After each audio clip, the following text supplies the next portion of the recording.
membahas tentang reaksi pendesakan logam ya.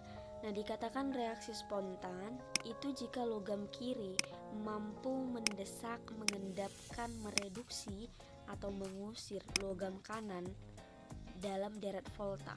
Dengan catatan logam kirinya harus dalam bentuk unsur bebas, di mana dia akan mampu mendesak, mengendapkan, mereduksi logam kanan.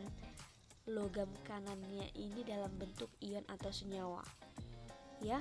Nah, jadi kalau misalnya kita perhatikan, ini ada deret volta, jadi kiri dapat desak kanan, di mana logam kanan harus dalam bentuk ion atau senyawanya, sementara yang kiri dia dalam bentuk unsur bebas. Nah, jadi contohnya itu seperti ini. Nah, kalau kita perhatikan pada CuSO4 dengan Zn yang merupakan unsur bebas itu adalah si Zn.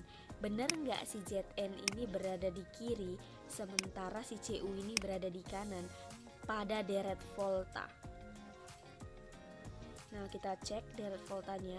Si Zn berada di kiri si Cu pada deret volta. Jadi si Zn ini dapat mendesak si Cu dari larutannya ya.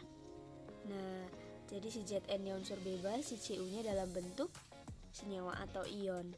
Jadi si Zn berada di kiri, si Cu pada deret volta. Maka ini dapat bereaksi. Atau dengan kata lain dikatakan reaksi spontan. Oke, tapi seandainya kalau kita balik ya, si Cu ditambah ZnSO4, bener nggak Cu bisa mendesak Zn? Nggak bisa, karena si Cu dia berada di kanan dari si Zn. Jadi Cu itu nggak bisa mendesak ZnSO4. Ingat, logam kiri itu harus unsur bebas. Sementara kalau dalam kasus Cu mendesak ZnSO4, Cu nya unsur bebasnya itu ada di kanan, jadi nggak bisa, nggak akan bereaksi ya, reaksinya tidak spontan. Nah, ini saya cantumkan lagi deret voltanya. Ini contoh yang kedua, mana unsur bebas. Benar nggak posisinya si Fe itu berada di kiri, kemudian ini ionnya berada di kanan pada deret volta. Fe berada di kiri si Pb. Ya benar ya, Fe nya di kiri, Pb nya di kanan, maka ini dapat bereaksi atau dikatakan reaksi spontan. Contoh yang ketiga, Zn dengan HCl. Zn ini unsur bebasnya. Benar nggak dia di kiri, kemudian hidrogennya di sebelah kanan pada deret volta. Zn dapat mendesak hidrogen, di mana catatannya yang logam sebelah kanan, hidrogen bukan logam ya, tapi dia ada di deret volta. Oke. Nah, jadi dia dapat mendesak yang di sebelah kanan, di mana yang sebelah kanan ini harus dalam bentuk senyawa atau ion. Ya. Maka ini reaksi dapat berlangsung atau reaksinya spontan ya. Kemudian contoh yang keempat, si Cu ini, mana Cu, coba kita perhatikan Cu, kemudian hidrogen. Nah, apakah ini bereaksi spontan? Kalau kita perhatikan Cu ini berada di sebelah kanan pada deret volta, hidrogennya berada di sebelah kiri. Nah, ingat tadi aturannya unsur bebasnya itu harus berada di sebelah kiri ya. Sementara di sini si Cu itu berada di sebelah kanan. Maka ini tidak berlangsung ya, atau dengan kata lain reaksinya tidak spontan, nggak bisa bereaksi ini. Oke, jadi si Cu itu nggak bisa mereduksi si hidrogen ya. Kenapa? Karena si Cu berada di sebelah kanan dari si hidrogen di sini. Oke, nah itu dia. Kemudian kita masuk ke soal dan pembahasan. Di sini ada soal ya. Ada setengah selnya si CD2 positif ditambah 2 elektron menghasilkan CD. Kemudian setengah lagi ada Cr3 positif ditambah 3 elektron menghasilkan Cr. Ini pertanyaannya, maka kita jawab. Langkah yang pertama itu adalah tentukan yang mana reduksi, yang mana oksidasi. Nah, ingat ya, di part sebelumnya kita sudah bahas deret volta semakin ke kanan itu semakin mudah mengalami reduksi, semakin ke kiri semakin mudah mengalami oksidasi. Nah, kalau misalnya kamu ingat ya, atau bayangkan garis bilangan, semakin ke kanan itu semakin positif atau semakin besar ya angkanya, semakin ke kiri itu semakin negatif. Oke. dimana E0-nya akan semakin kecil. Jadi kalau kita perhatikan E0 kedua ini minus 0,43 dengan minus 0,74, yang lebih positif atau yang lebih besar itu yang mana? Minus 0,43 ya. Maka yang ini mengalami reaksi reduksi atau dia berada di katoda. Kemudian yang minus 0,74 ini mengalami reaksi oksidasi atau dia berada di anoda. Ingat CRAO, katoda reduksi anoda oksidasi. Nah setelah ini reaksi sel, kita jawab yang pertama reaksi sel. Nah reaksi selnya seperti ini, katoda mengalami reaksi reduksi. Ini sudah mengalami reaksi reduksi ya, 2 positif menjadi 0, atau lihat aja posisi elektronnya berada di kiri. Maka reaksi ini tetap, kita tuliskan. Kemudian anoda mengalami reaksi oksidasi. Pertanyaannya apakah ini reaksi oksidasi? Belum ya? Bukan. Maka supaya jadi reaksi oksidasi harus kita balik reaksinya. Jadi Cr menjadi Cr3 positif ditambah 3 elektron. Ingat ya, ciri-ciri reaksi oksidasi, elektron itu berada di sebelah kanan, dia melepas elektron. Atau boleh juga lihat dari biloxnya, 0 menjadi plus 3, oksidasi kan? Nah kalau sudah dibalik, ingat kalau misalnya dibalik E0 itu akan berubah tanda dari minus 0,74 jadi positif 0,74. Nah kemudian ini kita selesaikan, elektronnya bisa kita eliminasi, tapi kita harus kalikan dulu ya, cari KPK nya.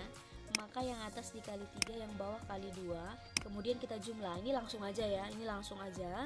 Ini kan kalau misalnya dikali 3 6, kalau dikali 2 6, ini habis. Maka langsung kita turunkan 3CD dong ya, ini 3CD 2 positif ditambah yang sebelah kiri dulu 2CR menghasilkan 3CD ditambah 2CR. Dia kan jadi seperti ini. Nah ini ya, 3CD 2 positif ditambah 2CR menghasilkan 3CD ditambah 2CR 3 positif, dimana E0 selnya ini kita jumlah menjadi 0,31 volt.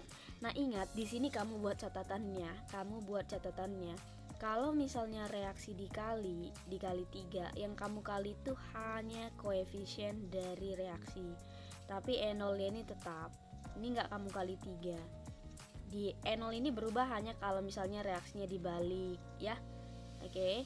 Nah, jadi kalau misalnya dikali suatu bilangan, E0 ini akan tetap, potensial reduksinya akan tetap ya. Jadi contoh reaksi ini kan reaksi anoda kamu kali 2. Ini dikali 2 jadi 2, 2, 6 ya. Tapi di sini ini nggak perlu dikali. Ini langsung tetap aja. Jadi nanti di akhir menentukan E0 selnya langsung kamu jumlah minus 0,43 volt ditambah 0,74 volt. Langsung plus 0,31 volt ya. Nah, itu dia untuk reaksi sel yang A. Kemudian kita bahas diagram sel. Diagram sel itu ada aturannya. Anoda dulu baru katoda ya. Anoda dulu baru katoda. Kalau kita perhatikan di sini anoda itu adalah si Cr. Cr menjadi Cr3+, jembatan garam, katoda. CD 2 positif menjadi CD. Nih ya, aturannya anoda dulu baru katoda. Dimana diantara jembatan garam ini ionnya. Ya, saya ulang. Anoda dulu baru katoda. Kita perhatikan anoda, Cr menjadi Cr3+, Cr menjadi Cr3+, jembatan garam, katoda, CD2+ menjadi CD. Paham ya? Diagram selnya begini. Atau sinonimnya notasi sel, lambang sel. Jadi kalau misalnya ditanya diagram sel, notasi sel, lambang sel, inilah dia. Anoda dulu baru katoda. Next, berikutnya kita masuk bagian C, potensial sel atau E0 sel. Sebenarnya E0 selnya udah kita dapat tadi di A ya. Oke, dari sini kan kita sudah dapat. Nah, tapi coba kita buat kalau menggunakan rumus. Ingat E0 sel sama dengan E red dikurang E ox. Ingat redox.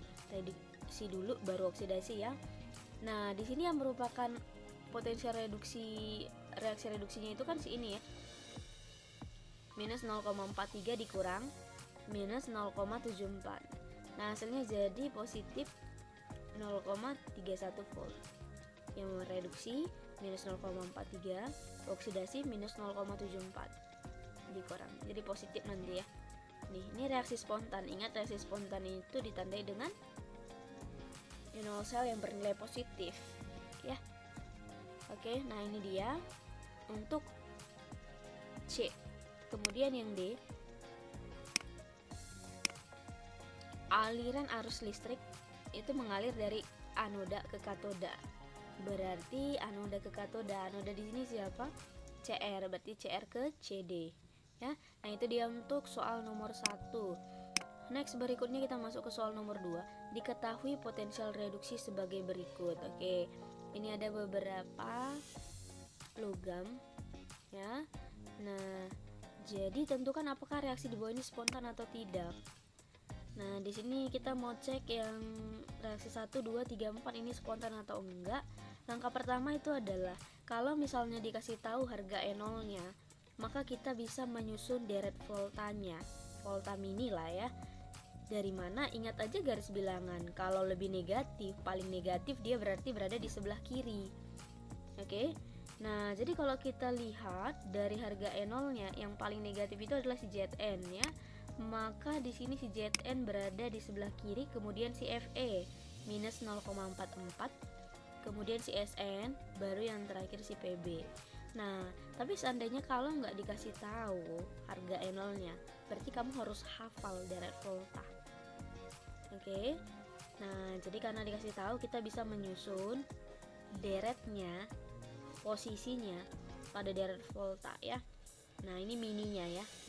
Oke. Karena kan volta itu kan ada panjang ya, deretan logam-logam atau unsur-unsur ya. Nah, jadi kalau misalnya kita lihat di sini, beginilah volta mininya. Zn di sebelah kiri, kemudian Fe, kemudian Sn, kemudian Pb. Nah, kalau misalnya kita perhatikan reaksi yang pertama, mana unsur bebasnya? Zn. Benar nggak Zn di kiri Fe pada deret volta? Benar. Berarti ini reaksinya spontan. Kemudian kita cek yang kedua, mana unsur bebasnya? Fe ya. Kita langsung cari aja unsur bebas. Unsur bebasnya harus di kiri dari ionnya gitu pada deret volta. Fe, benar nggak Fe itu di kiri Pb pada deret volta? Benar, maka ini reaksi spontan. Kemudian yang ketiga, mana unsur bebas? Zn. Zn benar nggak di kiri dari si Sn pada deret volta? Benar. Kemudian kita lihat unsur bebasnya Pb. Benar nggak si Pb itu di kiri Zn pada deret volta? Pb di kiri Zn pada deret volta? Salah. Pb-nya di sebelah kanan, Zn-nya sebelah kiri. Berarti sih ini tidak spontan. Ya, reaksi 4 ini tidak spontan. Oke. Nah, jadi kalau misalnya kita perhatikan di sini, poin keempat ya, unsur bebas Pb. Pb benar nggak di kiri Zn pada deret volta? Tidak ya. Nah, jadi ini nggak bisa, dia nggak bisa mendesak si Zn. Oke, dia nggak bisa berlangsung reaksinya secara spontan ya, tidak bisa berlangsung reaksinya secara spontan. Nah, itu dia untuk poin keempat ya. Jadi 1, 2, 3 jawabannya adalah A ya. Nah, jadi sampai di sini dulu penjelasan kali ini. Sampai ketemu di part berikutnya.